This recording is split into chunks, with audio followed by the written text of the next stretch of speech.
মাত্র 3 উইকেট সাকিব আল হাসানের নামের পাশে এটা বেমানান।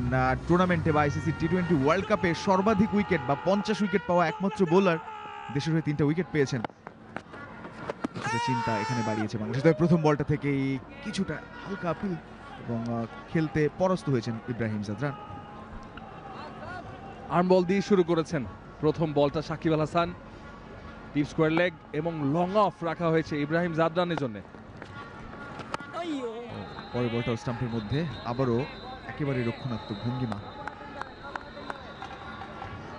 সাকিব বনাম ইব্রাহিম জাদরান টি-20তে যদি দেখি যে মাত্র 6 রান করেছেন 3 ইনিংসে, দুবারই আউট করেছেন। সাকিবের জন্যই নতুন বলটা তাকে দেওয়া হয়েছে। স্লিপও আছে, আগে থেকে জায়গা করেছেন, তারপর কাভার দিয়ে উড়িয়ে মারতে চেয়েছিলেন তাওহিদ হৃদয়। কি করলেন? ক্যাচটা হাতে জমাতে পারলেন না, বাঁধিয়েছিলেন ঠিকই, অনেক গতির সঙ্গে মেরেছিলেন শটটা। যদিও এই সুযোগগুলোই হয়তো গ্র্যাব করতে হবে এই ধরনের গুরুত্বপূর্ণ ম্যাচে। খানিকটা শর্ট বল টেনে মেরেছেন, সজোরে মেরেছেন, হাতে লেগে বের হয়ে গেছে বলটা। হার্ড হ্যান্ডস, তালুটা শক্ত ছিল।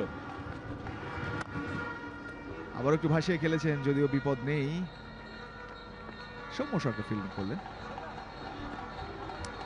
9 রানে ফিরে যেতে পারতেন ইব্রাহিম জাদরান। আমরা দেখছিলাম যে এর আগে 3টি ইনিংসের মধ্যে দুবার সাকিবের কাছে আউট হয়েছেন, এবারে 4 ইনিংসে 3বার হয়ে যেতে পারত। 9 রানে ফিরে যেতেন ইব্রাহিম জাদরান, জুটিটা ভেঙে যেত।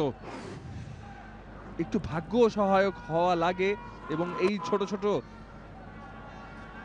চান্সগুলো আপনার নিজের করে নিতে হবে, এবং সেটা নাজমুল হোসেন শান্তর এক্সপ্রেশনই বলে দিচ্ছে। সাকিবেরটাও তাই। ও ক্যাচের মতো উঠেছে আবারও, তবে না, ক্যারি করেনি এবারে মিড অন অব্দি। ভালো চাপ দিয়ে যাচ্ছেন সাকিব আল হাসান, চাপ প্রয়োগ করছেন, কিন্তু দুই ব্যাটার তাদের মধ্যে কথাবার্তা চলছে। এই একটা বল আছে, ওভারটা দেখে শুনে নিতে চাইবেন। গুরবাজ এবারও চড়াও হলেন না, একটা সিঙ্গেলের জন্য খেললেন। Very good over for Shakib, মাত্র 2 রান 5 ওভারে 23 বিনা উইকেটে আফগানিস্তান।